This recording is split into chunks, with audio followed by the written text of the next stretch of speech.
Today, I wanted to talk about the top 3 things millennials and Gen Z can't afford anymore that Gen X could easily afford back in the day.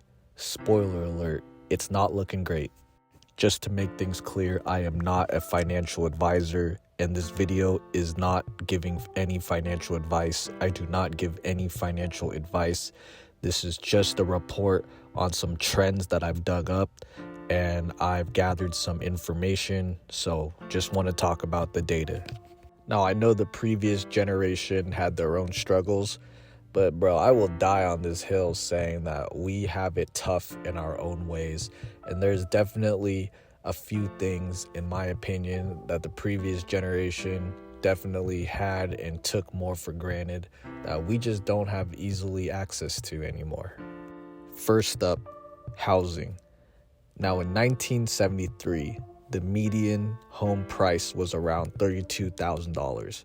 Fast forward to 2025, and it is over $410,000. That's a 1,045% increase. Meanwhile, the median income hasn't been catching up. Honestly, and I think $410,000 as the median is pretty generous as far as crunching down numbers go, because if you have grown up or lived on the West Coast, like Southern California, these areas all up on side the West Coast, bro, it is like impossible to ever find a house for that price. Good luck, my guy. Unless literally you just want to live out in the middle of nowhere with just a bunch of tumbleweeds and the best thing around you is the local Walmart to go hang out at. Yeah, bro, like good luck trying to find a home for that price, especially in Southern California. Forget it. Let me know in the comments if you're comfortable with sharing where you live. But I've said it before in my previous vids, you guys, I was born and raised in SoCal. And that is exactly what it's felt like it's done, is Southern California has felt like it is priced out its people, and it's continuing to do that every single year. And I know that there's people that just straight up want to move and experience life elsewhere, don't get me wrong, but I also know a lot of people that felt like they were forced to move out of their hometown where they were born and raised, just because, again, they're simply being priced out and they can't justify paying such high rent to live somewhere where they know that really it shouldn't be costing that much. And I know there's going to be some people in here, especially the older generation. It's always the older generation, the boomers and the Gen Xers, that are going to be like, oh, well, I mean, the house is $1 million in San Diego because it's the supply and the demand. Like, okay, bro, like, let's be real here, man. Like, no house that is the size of a shoebox in the middle of the suburbs, no house in the middle of the suburbs size of a shoebox that is just a regular dinky house should be worth over $1 million. Over $1 million for a shoebox house. You feel me? Like nothing great about it, just some rundown shed. I know that it comes to a point where there is supply and demand, and I understand that, but come on, man. Like, nobody can justify and say that the house itself is worth that much. Like, to actually build a house, like, doesn't take $1 million. When we talk about like labor and supplies and stuff like that, I really don't think so. I mean, unless you're building something super extravagant, like with the labor cost and the supplies. No, dude, it's just all the other stuff that be screwing us over. I remember my parents talking about back in the day type thing, you know, when they go off on their stories of, oh, back in my day. And I remember my mom talking about how back in the day, a brand new house was like $50,000. And I'm talking about in like a decent neighborhood in San Diego. Like, and my parents weren't nothing special, bro. Like, my mom was a mail carrier, you feel me? And that's what it was, man. Like, the average American was able to afford those kind of things back then. It was a reality for them to be able to do that while working 40 hours a week. Yeah, man. It's wild how times have changed, you know, because now the same person doing the very same job has to split like a tiny room with 5 other people just to make ends meet. You feel me? Gotta eat ramen noodles every other night. Next is education. The cost of college tuition has skyrocketed. In 1973, it was around $3,500 for a public college. Now it's over $9,700. Private colleges, man, forget it. We're talking about like $35K plus per year. Per year. Student debt is a massive burden, with the average graduate owing over $30K. Gen X didn't face this level of debt.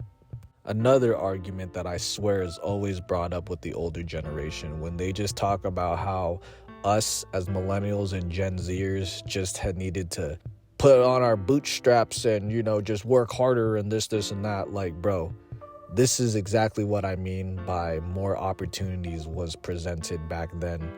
When you had access to education at a way more affordable price and you were able to get that education, a job, while facing less debt, come on, man. Like, that just basically means that right off the jump, you had less to deal with. You had less debt to deal with just starting your adult life. Now, I'm so glad that I never took out no student loans or anything like that. Like, I was just, I don't know, to me, I was just so dumb that I was just so dumb enough to where I just didn't even know how to do all that kind of crap. So I'm like, thank God, right? Because first thing first, I'm like so scared to pull out loans like that. I was always so scared of like owing interest and all that kind of stuff, not even fully knowing what I wanted to do. Like, I knew people that pulled out college loans, like big loans, and they were going into stuff that they didn't even really have their full heart set on. And to me, that really blew my mind, like to like be pulling out that much money and not have your full heart set on it. Like, it's different if you for sure know what you're trying to do. You feel me? But yeah, I think after experiencing that and seeing that firsthand, it really steered me the direction of not wanting to take out any loans and just not going the college route. And I know it's that woulda, coulda thing because it's like, some people, I know they say, oh yeah, what if I did go to college and this and that? But hey, man, all I gotta say is I'm just glad that I don't got none of this crazy student debt that I gotta pay off. Let me know in the comments if you guys are comfortable with sharing too, if you are in college right now and, how's that going for you guys? I've also talked to some people too, like some of my peers, bro, that graduated, got a bachelor's degree.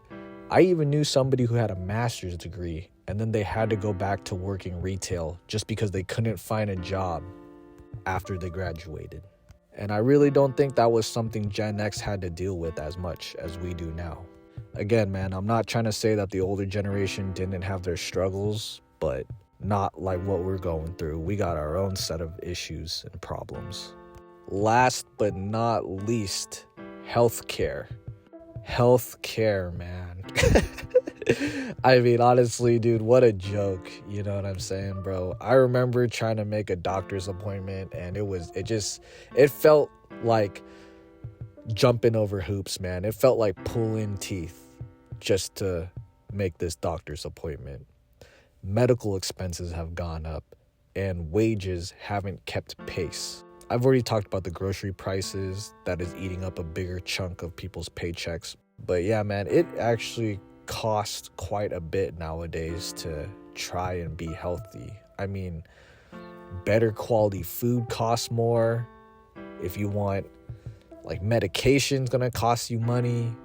You feel me? Like, I don't know what else to say about it, man. But yeah, healthcare is definitely through the roof, and just hoping for all of us as people that things get better. From some data I've pulled, it seems like in 2025, Gen Z is spending nearly twice as much as they have in savings. So that's not exactly a sustainable situation now, is it? So what can this mean for all of us? Well, over the next 5 years, expect continued financial strain, unfortunately. I told you guys, man, it doesn't look very pretty. Gen Z and millennials might need to get creative when it comes to budgeting, finding some side hustles, and financial planning. The gig economy doesn't seem like it's going anywhere, and neither are student loans. It is a tough road, but knowing the challenges is half the battle, and I believe staying informed is a big part of what we have to do. Thanks for watching, you guys. If you liked this kind of content, please hit the subscribe button. Also, feel free to comment down below. Let's have a conversation. And if you're struggling, just please know that you're not alone. I've said it before, man. Like, I definitely am going through my own struggles as well as an adult. I got some plans in the future. Like, I've been really on the grind, and I'm trying to keep a positive mindset for myself as well, you guys. So I really do appreciate the support. Again, can't thank you guys enough for watching if you've stuck around for the whole vid. I will see you in the next one.